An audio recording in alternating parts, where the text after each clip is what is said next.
Amazing Grace.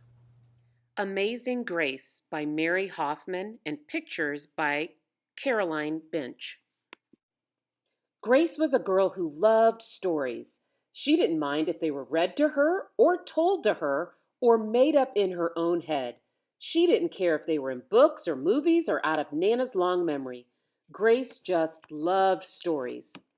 After she heard them, and sometimes while they were still going on, Grace would act them out, and she always gave herself the most exciting part. Grace went into battle as Joan of Arc and wove a wicked web as an Nancy the spider.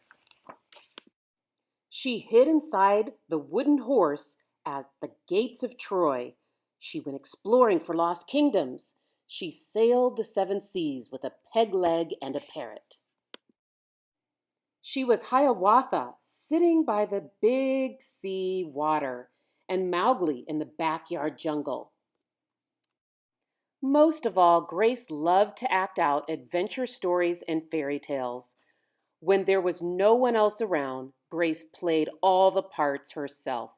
She set out to seek her fortune with no companion but her trusty cat, and found a city with streets paved in gold. Or she was Aladdin, rubbing his magic lamp to make the genie appear. Sometimes she could get Ma and Nana to join in when they weren't too busy. Then she was Dr. Grace, and their lives were in her hands.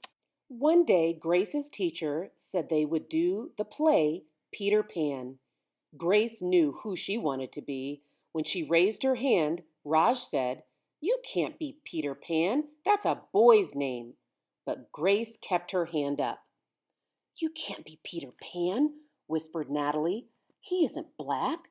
But Grace kept her hand up. "All right," said the teacher. "Lots of you want to be Peter Pan, so we'll have auditions next week to choose parts." She gave them words to learn.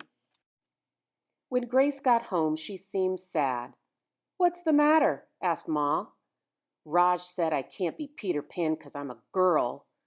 "That just shows what Raj knows," said Ma. "A girl can be Peter Pan if she wants to." Grace cheered up. Then later she remembered something else. "Natalie said I can't be Peter Pan because I'm black," she said. Ma looked angry, but before she could speak, Nana said, "It seems that Natalie is another one who don't know nothing. You can be anything you want, Grace, if you put your mind to it." On Saturday, Nana told Grace they were going out. In the afternoon, they caught a bus and train into town. Nana took Grace to a grand theater. The sign outside read, "Rosalie Wilkins in Romeo and Juliet," in sparkling lights. "Are we going to the ballet, Nana?" asked Grace. "We are, honey, but first I want you to look at this picture."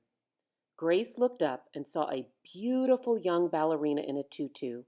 Above the dancer it said, "Stunning New Juliet." "That one is little Rosalie from back home in Trinidad," said Nana. "Her granny and me, we grew up together on the island.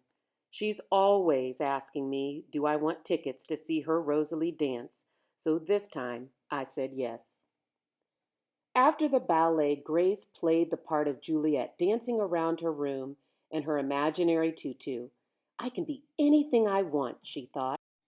On Monday, the class met for auditions to choose who was best for each part.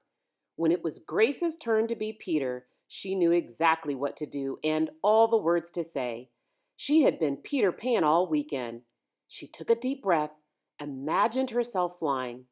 When it was time to vote, the class chose Raj to be Captain Hook and Natalie to be Wendy. There was no doubt who would be Peter Pan. Everyone voted for Grace. "You were fantastic," whispered Natalie. The play was a big success, and Grace was an amazing Peter Pan. After it was all over, she said, "I feel as if I could fly all the way home." "You probably could," said Ma. "Yes," said Nana. "If Grace put her mind to it, she can do anything she wants." Thank you for joining me for one of my favorite books, Amazing Grace.